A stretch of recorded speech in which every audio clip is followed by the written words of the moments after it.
এই মাটি তোমার যতটা আমারও ততটা। সুতরাং এই মাটিতে কোন সংখ্যালঘুর উপরে কোন রকম নির্যাতন, কোন রকম নির্যাতন, জমি দখল, বাড়ি দখল, ঘর দখল, আগুন দেয়া, মন্দিরে তছনছ করা আমরা মেনে নিব না।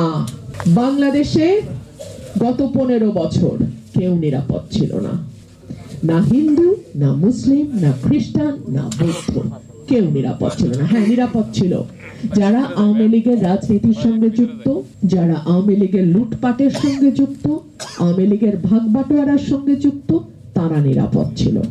এর বাইরে আমি যেমন অনিরাপদ ছিলাম, আমার দাদাও তেমন অনিরাপদ ছিল।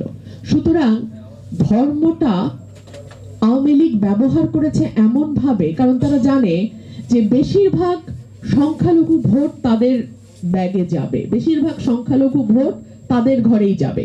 সুতরাং থাকলে ভোট, গেলে জমি, এই ছিল তাদের মূল মন্ত্র। না হলে বলেন গোপালগঞ্জের কোটালীপাড়া শেখ হাসিনা নির্বাচনী এলাকা, সেখানে তার পেয়ারের বেনজির কি করে সংখ্যালঘুদের বিঘার পর বিঘা জায়গা দখল করে? 1 টাকাও দেয় নাই, একদম কোনো টাকা পয়সা না, কিচ্ছু না, তারা বিঘার পর বিঘা জায়গা দখল করেছে। আপনারা কি মনে করেন যে যদি আওয়ামী লীগের সমর্থন না থাকতো, যদি 1 নম্বরের ইশারা না থাকতো, সংখ্যালঘুদের এই জায়গা দখল করা বেনজিরের পক্ষে সম্ভব হতো? হতো না।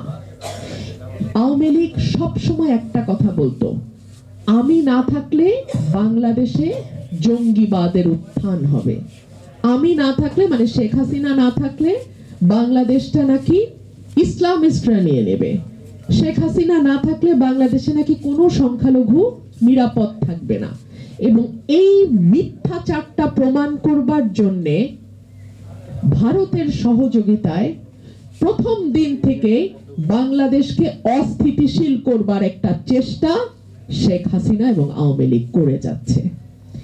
আমি আমার হিন্দু ভাই বোনদের কাছে হাত জোর করে বলবো, আপনারা কোনো নির্দিষ্ট দলের খেলার পুতুল হবেন না।